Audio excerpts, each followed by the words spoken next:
Hi viewers, welcome to our channel. ప్రస్తుతం మనతో పాటు senior journalist Damoh Bala sir వారితో మాట్లాడారు.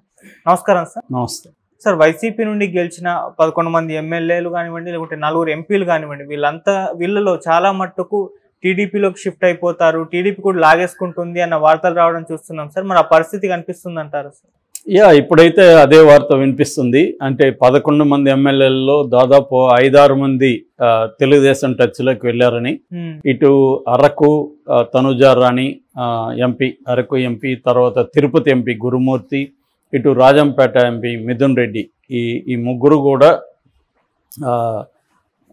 టచ్లోకి వెళ్ళారని. అంటే రాజంపేట ఎంపీ మిథున్ రెడ్డి వచ్చినా కూడా తెలుగుదేశం చేర్చుకోకపోవచ్చు, బట్ బీజేపీ చేర్చుకోవచ్చు. పెద్దిరెడ్డి కొడుకు ఆయన. పెద్దిరెడ్డి తెలుగుదేశం మనం చూసాము ఎట్లా గొడవలు ఉన్నాయో. ఆల్రెడీ చంద్రబాబుకు పెద్దిరెడ్డికి మధ్య స్టూడెంట్ డేస్ నుంచి కూడా వాళ్ళు రైవల్సే. కాబట్టి వాళ్ళు ఇప్పుడు పెద్దిరెడ్డి తెలుగుదేశంలోకి వచ్చే అవకాశం లేదు, వాళ్ళ కొడుకును కూడా తెలుగుదేశం యాక్సెప్ట్ చేసే అవకాశం ఉంది. కానీ బీజేపీ తీసుకునే అవకాశం ఉంది. ఎందుకంటే బీజేపీ వాళ్ళు ఎవరు వచ్చినా, వాళ్ళు ఎంత ఒకప్పుడు తమకి బద్ధ శత్రువులైనా ఇవాళ బీజేపీలోకి వస్తామంటే వాళ్ళని రారాబాబు అని చెప్పి ఆనందంగా చేర్చుకునే అవకాశం ఉంది. ఆ రకంగా మరి ఈ ముగ్గురు ఎంపీలు తెలుగుదేశంలోకి వెళ్లకుండా బీజేపీలోకి వెళ్ళే అవకాశం ఉందా అంటే, ఒక్కోసారి మార్క్స్ చెప్పిన ఇది గుర్తు వస్తుంటుంది నాకు. History repeats it self. ఒక్కోసారి విషాదంగాను, ఒక్కోసారి ఫార్స్గాను అంటాడు అన్నమాట. Sometimes it's a tragic and sometimes as farce అని. అట్లా ఇప్పుడు ఒకప్పుడు ఇదే చంద్రబాబు ఇదే పరిస్థితుల నుండి మోడీ నుంచి తను రక్షించుకోవడం కోసం తన ఎంపీల్ని బీజేపీలోకి పంపించాడు. అలాగే ఇప్పుడు జగన్ కూడా ఒక ఒప్పందం చేసుకొని నా ఎంపీల్ని నీకు ఇస్తాను, ముగ్గురిని లేదా 4 కూడా ఇచ్చేముంది, అవినాష్ రెడ్డి కూడా వెళ్తానంటే ఎవరు వద్దంటారు. సో అని బీజేపీలో ఏమైనా చేర్పించేస్తాడా? కనీసం ముగ్గురు, అవినాష్ రెడ్డి పోకపోతే కనీసం ఈ ముగ్గురిని బీజేపీలోకి పంపించేసి తనని మీరు కేసుల్లోంచి కాపాడండి అని ఏమన్నా చేస్తాడా? ఎందుకంటే బీజేపీకి ఇప్పుడు చాలా అవసరం. అప్పుడు చంద్రబాబు పంపించినప్పుడు బీజేపీకి ఏం అవసరం లేదు, వాళ్ళకే సొంతంగా 303 ఉన్నాయి. ఇవాళ బీజేపీకి అవసరం. ఎందుకంటే అదేదంటారు కదా, గోతికాడ గుంటనక్కలాగాని, అది పోలిక కరెక్ట్ కాదు. కానీ కాంగ్రెస్ అండ్ ఇండియా కూటమి రెడీగా ఉన్నారు. ఎక్కడ వాళ్ళు ఓపెన్గానే చెప్పారు, మేము ప్రతిపక్షంగా ఉంటాం, కానీ ఏ మాత్రం మాకు అవకాశం వచ్చినా మోడీని ఇంటికి పంపించడానికి రెడీగా ఉంటాం. అయితే మోడీ మా అజెండాని అమలు చేస్తూ ఉండాలి, మోడీ తీసుకొచ్చిన అజెండాని అమలు చేయనివ్వము అంటే మన కొన్ని ఈ సిఏఏ ఉంది, సిటిజన్షిప్ అమెండ్మెంట్ యాక్ట్ కానీ, ఉమ్మడి పౌరసత్వం కానీ, కొన్ని చట్టాలు ఏవైతే అమల్లో చేయకుండా మోడీ పెట్టుకొని పాస్ అయినా కూడా అమలులోకి నోచుకోలేదో అవి కానీ అమలు చేస్తే మేము ఒప్పుకోమంటున్నారు. అంటే ఒక పక్క కూటమి రెడీగా ఉంది, ఇండియా కూటమి. ఏమాత్రం కొద్దిగా తేడా వచ్చినా దూకి తాను కబ్జా చేయడానికి రెడీగా ఉన్నారు.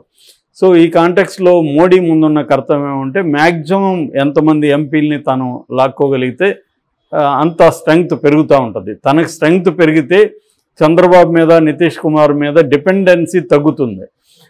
లేదంటే వాళ్ళ మీద డిపెండ్ అయ్యి బతకాలి, వాళ్ళు బ్లాక్మెయిల్ చేస్తుంటారు ఏదో ఒక పద్ధతిలో, వాళ్ళు అడిగినవన్నీ నెరవేరుస్తూ వెళ్ళాలి, దానికి అంతు ఉండదు. ఒక రకంగా వాళ్ళ కంట్రోల్లో, రిమోట్ కంట్రోల్ వీళ్ళిద్దరి చేతిలో ఉంటుంది. మోడీ అదేదో అంటారు కదా, మాంత్రికుడు ప్రాణం చిలకలో ఉన్నట్టుగా మోడీ ప్రాణం వీళ్ళిద్దరి దగ్గర ఉంది. సో వీళ్ళిద్దరూ దాన్ని కొద్దిగా చిలకని గిచ్చచ్చు, దాన్ని మెడని ఇట్లా వంచచ్చు, ఏమైనా చేయొచ్చు వీళ్ళు. సో ఈ పరిస్థితుల్లో మోడీ ఏం చేయాలనుకుంటా అంటే వేరే దగ్గర నుంచి మనం ఎలా లాక్కోవాలి ఎంపీల్ని అనేది వాళ్ళు ఫోకస్ చేస్తారు. సో ఆ క్రమంలో జగన్ తనే పంపించవచ్చు రేపు పొద్దున, ఆశ్చర్యం ఏమీ లేదు. ఇది జరిగే అవకాశాలు అయితే ఉన్నాయి. ఎందుకంటే వీళ్ళు బయట నుంచి మేము ఇస్తామన్నా కూడా మోడీ లేదు మీరు మాకు పంపించేయండి వాళ్ళని అని చెప్పే అవకాశం ఉంది. అలాగా ముగ్గురు మినిమం వెళ్ళిపోయే అవకాశం ఉంది. ఇతన్ని కూడా రేపు ప్రెజర్ చేయొచ్చు. ఎందుకంటే అవినాష్ రెడ్డి మీద ఆల్రెడీ వివేకానంద రెడ్డికి హత్య కేసులో ఆయన అక్యూజన్ నెంబర్ 8గా ఉన్నాడు. వాళ్ళ నాన్నకు కూడా ఈ మధ్యనే బెయిల్ వచ్చింది, అక్యూజన్ నెంబర్ 7 భాస్కర్ రెడ్డి. సో ఇప్పుడు అవినాష్ రెడ్డిని కానీ ప్రెజర్ చేస్తే, ఇప్పుడు వాళ్ళు అనుకుంటే అవినాష్ రెడ్డిని కూడా జైలుకి పంపించచ్చుగా, ఏముంది. సో అవినాష్ రెడ్డి బెయిల్ రద్దు పిటిషన్ ఆల్రెడీ ఉంది. మళ్ళీ ఇంకొకసారి ఏదో ఒక కేసు పెట్టి అవినాష్ రెడ్డి ఇలా బెదిరిస్తున్నాడు కాబట్టి అవినాష్ రెడ్డిని జైలుకి పంపండి, సాక్షులను బెదిరిస్తున్నారు అని సిబిఐ గట్టిగా కానీ సిబిఐ కోర్టులో ఆర్గ్యూ చేస్తే సిబిఐ కోర్టు అతన్ని బెయిల్ రద్దు చేసి లోపలికి పెట్టారనుకో, అది కూడా పోతుంది. అందుకని అవినాష్ రెడ్డి కూడా ఏమన్నా అటు వెళ్ళిపోయే అవకాశం ఉందా బీజేపీలోకి? ఏదేమైనా తను గెలిచిన పేరుకే కానీ జీరో అనుకోవచ్చు మనం.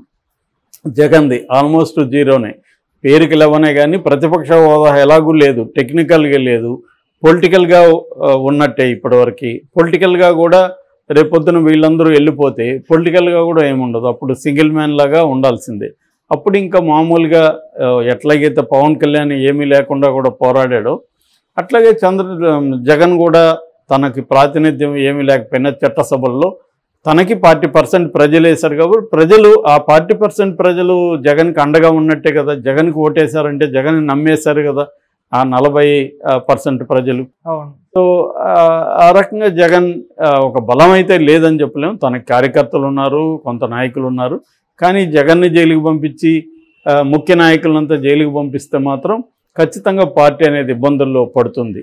అయితే ఇక్కడ ఇంకొక విషయం కూడా చెప్పుకోవాలి. ఇదేంటంటే తెలుగుదేశం శ్రేణులు నాయకులు వీళ్ళందరూ కానీ రెవెన్యూ మోడ్లోకి ఆల్రెడీ వెళ్ళిపోయారు. వీళ్ళ దాడులు ఇవన్నీ చేస్తే మాత్రం క్యాడర్లో కూడా వైసీపీ క్యాడర్లో కూడా పోలరైజేషన్ జరుగుతుంది. అంటే కొంతమంది సరెండర్ అవుతారు, ఉన్నవాళ్ళు పోలరైజేషన్ చేసి కొట్లాడాలి. కొంతమంది ఏంటంటే సరెండర్ కాలేరు. ఇప్పుడు ఊర్లలో 2 గ్రూపులు ఉంటాయి. ఒక గ్రూప్ నుంచి ఇటు వస్తామన్నా వీళ్ళు ఒప్పుకోరు. అట్లాంటప్పుడు వాళ్ళు ఫైట్ చేయాల్సింది. అదేదో పాత సామెత ఉంది కదా, మనకి పిల్లిని కూడా ఒక కార్నర్కి నెట్టి ఫైట్ చేస్తే అది కూడా తిరగబడుతుందని. అలాంటి సిచ్యువేషన్ వస్తుంది. పేర్ని నాని కూడా నిన్న అదే చెప్పాడు, మీరు మా సహనాన్ని పరీక్షించకండి, మేము కూడా తిరుగుబాటు చేస్తాము, మేము కూడా ఫైట్ బ్యాక్ చేస్తామని చెప్తున్నాడు. అది ఖచ్చితంగా అవుతుంది. ఇప్పుడు ఎంతకని తట్టుకుంటారు ఎవరైనా. ఒకప్పుడు ఇదే పొజిషన్ వీళ్ళకి జరిగింది, తెలుగుదేశం వాళ్ళు తిరగబడ్డారు. మనం పొంగనూరులో చూసాం కదా, పోలీసులంతా కూడా కొట్టారు తెలుగుదేశం వాళ్ళు. పోలీసు వాళ్ళకి ఒక కానిస్టేబుల్ కన్ను కూడా పోయింది. సో అలాగా ఇప్పుడు కూడా వైసీపీ వాళ్ళు కూడా అదే జరిగే అవకాశం ఉంది. ఏదేమైనా జగన్కి ఇది నాకు తెలిసి అతని లైఫ్లోనే అత్యంత కష్టమైన సమయం ఇది. సో కాబట్టి ఎమ్మెల్యేలు వెళ్ళిపోవచ్చు, ఎంపీలు వెళ్ళిపోవచ్చు. చంద్రబాబు కూడా మామూలుడు కాదు. గతంలో 67 మంది ఉన్నప్పుడే 23 మందిని లాగేశాడు తనకు అవసరం లేకపోయినా. ఇప్పుడు కూడా ఇంకా మంచి ఇది ఏర్పడింది. ఉన్నదే 11 మంది, అందులో మ్యాక్సిమం లాగేసి ఆ ఎంపీలని లాగేస్తే ఇంకా జగన్కి ఎవరు ఉండరు, అసెంబ్లీలో వ్యతిరేకత ఉండదు అన్న పరిస్థితి వచ్చేస్తుంది. ఇప్పటికి కూడా అసెంబ్లీలో అతనికి టెక్నికల్గా తీసుకుంటే, ఎందుకంటే 10% ఉంటేనే ప్రతిపక్ష హోదా ఉంటుంది. మొత్తం 175లో 10% ఎమ్మెల్యేలు జగన్కి లేరు కాబట్టి ప్రతిపక్ష హోదా ఉండదు. ఇదే పార్లమెంట్లో కూడా లాస్ట్ టైం రాహుల్ గాంధీ విషయంలో జరిగింది. కానీ సుప్రీంకోర్టు కొన్ని విషయాల్లో చెప్పింది, అది టెక్నికల్గా చూడకండి, వాళ్ళకైతే ప్రతిపక్ష హోదా ఇవ్వాలి, ఎందుకంటే వాళ్ళని సపోర్ట్ చేస్తున్న ప్రజలు ఓటర్స్ ఉన్నారు కాబట్టి. అట్లాగా జగన్కి కూడా 40% ప్రజలు ఓట్లేశారు కాబట్టి ప్రతిపక్ష హోదా అయితే ఉండాలి నిజానికి, టెక్నికల్గా ఉన్నా లేకపోయినా. అందుకనే పవన్ కళ్యాణ్ మేము ప్రతిపక్షంగా వ్యవహరిస్తామని కూడా ఒక ఇండైరెక్ట్గా తెలుగుదేశం వాళ్ళని హెచ్చరిక చేసినట్టుగా మనకు అర్థమవుతుంది. మేము అధికారంలో భాగం పంచుకుంటాం, అట్ ద సేమ్ టైం ప్రతిపక్షంగా కూడా ఉంటామంటే ప్రజలకు మీరు ఇచ్చిన హామీలు నెరవేర్చకపోతే మేము ప్రతిపక్షంగా కూడా నిలదీస్తామని పవన్ కళ్యాణ్ ఒక రకంగా తెలుగుదేశం నాయకత్వానికి హెచ్చరిక జారీ చేసినట్టుగా నిన్న మనం అర్థం చేసుకోవచ్చు. సో అది టెక్నికల్గా సాధ్యమా కాదా కూడా కనుక్కుంటానని కూడా అన్నాడు. ఎందుకంటే వీళ్ళకి ఎలాగూ ప్రతిపక్ష హోదా లేదు కాబట్టి ఆ హోదా పవన్ కళ్యాణ్లో ఉంటుందని. కానీ అది నాకు తెలిసి టెక్నికల్గా సాధ్యం కాదు. అప్పుడు ప్రభుత్వంలో ఉంటూ నువ్వు మళ్ళీ ప్రతిపక్షంలో ఎలా ఉంటావు? కాకపోతే నిలదీయడం చేయొచ్చు, ఒక మిత్రపక్షంగా తెలుగుదేశం వాళ్ళు ఏమైనా చేస్తున్నా నిలదీయడం చేయొచ్చు. కానీ అది ఎంత మాత్రం చేస్తాడనేది డౌటే నాకు. ఎందుకంటే ఆల్రెడీ దాడులు అవన్నీ చేస్తుంటే ఎక్కడ పవన్ కళ్యాణ్ ఇప్పటివరకు స్పందించలేదు. దాడులు ఆపండి, శాంతిగా ఉండండి, మనం ప్రజలకు మేలు చేసే దాని మీద ఫోకస్ చేద్దామని ఎక్కడ పిలిపివ్వలేదు, ఉపన్యాసంలో అన్నాడు అంతే. సో ఆ రకంగా జగన్ మీదన ఇప్పుడు చాలా అది పెద్ద టెస్ట్ అని చెప్పాలి. జగన్కి చాలా తీవ్రమైన పరీక్ష. కేవలం జగన్ ఎప్పుడు మాట్లాడుతున్నట్టుగా ఆ దేవుడు ఉన్నాడు పైన కింద ప్రజలు ఉన్నారు అనే దానికి లేదు, ప్రజలు లేరని ఆయనకు అర్థమైపోయింది. ఆయనే అన్నాడు, నేను నమ్ముకున్న ప్రజలు నాతో ఎందుకు లేరు, వాళ్ళ ఓట్లు ఏమయ్యాయి, వీళ్ళ ఓట్లు ఏమయ్యాయని బాధపడ్డాడు. సో ఇప్పుడు ఇంక దేవుడిని కూడా నమ్ముకుంటే కుదరదు, తన స్వశక్తి మీద నమ్ముకోవాలి, తన మనుషులు ని కాపాడుకోవాలి, తన కార్యకర్తల్ని కాపాడుకోవాలి. దానికి సంబంధించి జగన్ కూడా సిద్ధమవుతున్నట్టే కనబడింది. నిన్ననే ఆయన రెడీ అయ్యారు, ఆల్రెడీ సమావేశాలు పెట్టారు, గవర్నర్ని కలిశారు, ఒక పక్క సుప్రీంకోర్టు చీఫ్ జస్టిస్కి లెటర్లు రాశారు చంద్రచూడ్కి. సో ఇవన్నీ వాళ్ళు కూడా అన్ని మెథడ్స్లో, అన్ని లీగల్ మెథడ్స్లో సిద్ధమవుతున్నారు ఫైట్ చేయడానికి. తప్పదు, ఇంకా ఫైట్ చేయాల్సిందే. ఎందుకంటే తెలుగుదేశం కేడర్ కూడా రగిలిపోతూ ఉంటారు. నాయకుల్ని చంద్రబాబు జైల్లో పెట్టాడు, అనేక విషయాల్లో తమని ఇబ్బంది పెట్టాడని వీళ్ళు రగిలిపోతుంటారు. పైగా వాళ్ళకి గవర్నమెంట్ వాళ్ళ చేతిలో ఉంది.